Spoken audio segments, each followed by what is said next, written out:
Yo yo, sup? This is the Stick Figure Historian, and we're coming to you with another episode of the Whiskey Rebellion in our American series.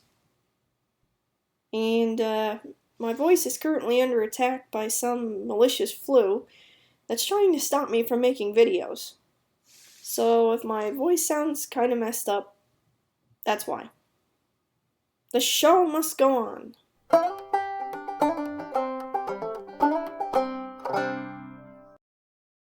Last time, we talked about the Mingo Creek Association's attack on General Neville's home, Bower Hill, and the murder of Major James McFarlane that happened there. McFarlane was given a funeral befitting of a hero.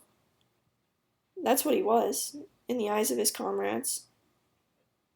But the dirt over his coffin could not cover their anger over his murder, nor could the smoldering ruins of Bower Hill appease it. David Bradford stood up in McFarlane's place. He rallied the men of Mingo Creek around him. You see what these tax collectors will do to us? They will take even our lives away. We must burn them all out, even those who support them. Bradford came up with a simple way to find out who was not on their side. He and his followers ambushed the mail coach leaving Pittsburgh and rifled through the bags of letters. They recorded the names of every person that they found writing against the Battle of Bower Hill, or the Mingo Creek Gang in general. Now that their enemies were marked out, it was time to destroy them. Bradford summoned every militiaman who cared to join him to assemble at Braddock's Field, just a few miles outside of Pittsburgh. Which, now, interestingly, it's actually a baseball field. I don't think they probably played baseball, though. His call was answered by a full 7,000 men on the 1st of August, 1794. A flag was raised for them to rally round. Not the stars and stripes of the American Republic,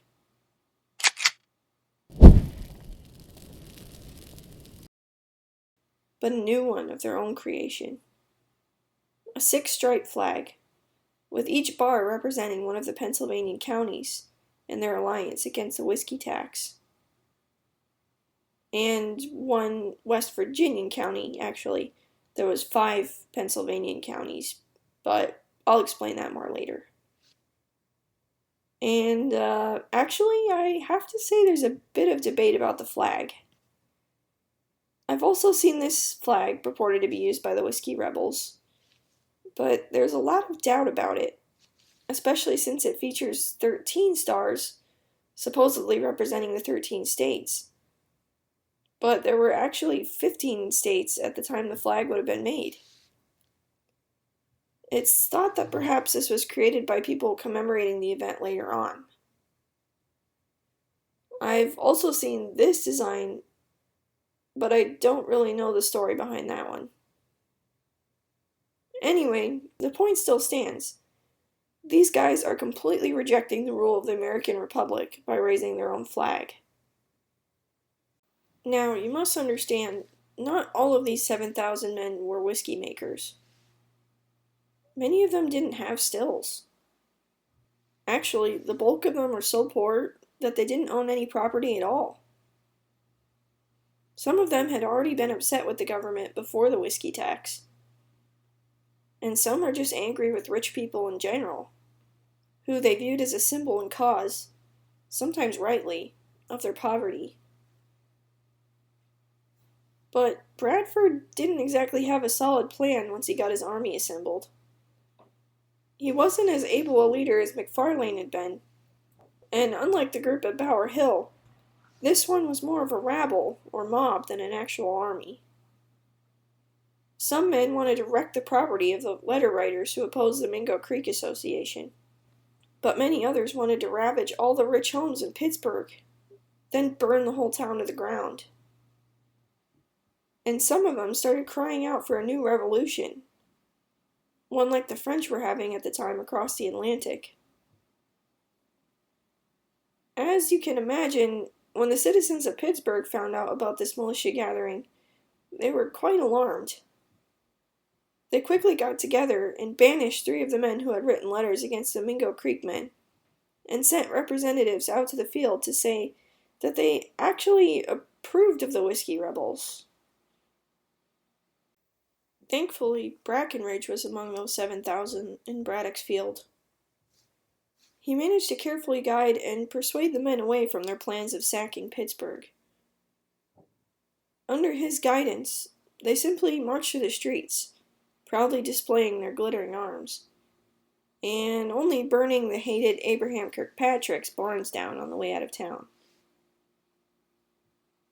About 2 weeks later, a meeting was held at a place called Whiskey Point, although back then it was actually known as Parkinson's Ferry, which, in my opinion, is a better name, since it's situated on the Monongahela River, and probably would have been a ferry landing point.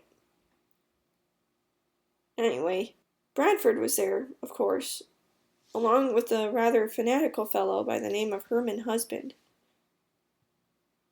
Husband had a long history of butting heads with authorities. He had actually been part of an uprising against the British government in North Carolina, way back before the War for Independence began. That uprising was called the Regulator Movement. It's also a story worth telling, but we'll have to save it for another day. Suffice it to say that Husband was definitely on the radical, fighting, piece of work side of things. On the other hand, Brackenridge and Albert Gallatin tried to moderate the meeting and throw some cold water on the hotter heads. It wasn't a military meeting this time, but rather a council on how they should proceed with this new government they were trying to set up. And perhaps the most pressing issue was what they were going to do about President Washington's coming peace representatives.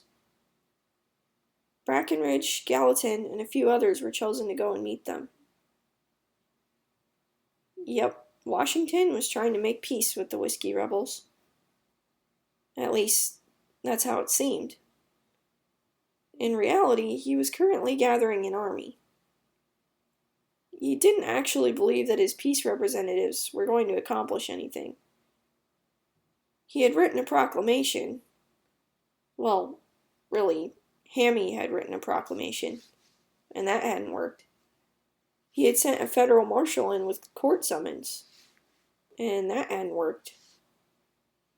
Hammy was right, Washington decided. It was time to use brute force. And this time the Attorney General couldn't say him nay. The law had changed. You see, technically the governor of a state is supposed to be in charge of the militia there. The president wasn't allowed to command them or interfere with the governor's orders. But thanks to the recently passed Militia Act of 1792, that was all different now.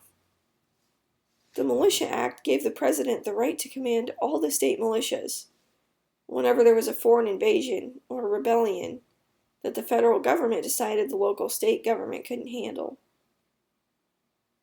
Not only this, but the Militia Act also allowed the president to make every single man between the ages of 18 and 54 join the militia, whether the man liked it or not. This is called conscription, or drafting, and it's an evil practice to be sure. Now, this Militia Act was set to expire in 2 years, but it was renewed in 1795 to make it a perpetual power of the president. And so it remained until 1903, when it was changed to make him have power over the National Guard instead of the militia. And still that power stands to this day. That's not to say popular opinion followed the Militia Act, something Hammy knew quite well. It was going to take a bit of work to get people on board with joining a big army to go crush their neighbors. Hammy turned to the typical propaganda outlet of the time, the newspapers. Under the secret pen name of Tully, he wrote articles raving about the wicked violence of the tax protesters in western Pennsylvania, and how they must be stopped by the free, honest men of America who love their country. And this wasn't the first time he'd written undercover like this. Together with James Madison and John Jay, he had written the Federalist Papers, a propaganda series trying to gain support for the ratification of the Constitution. They had written under the fake name of Publius, referencing a guy named Publius Valerius Poplicola. Wow, Poplicola.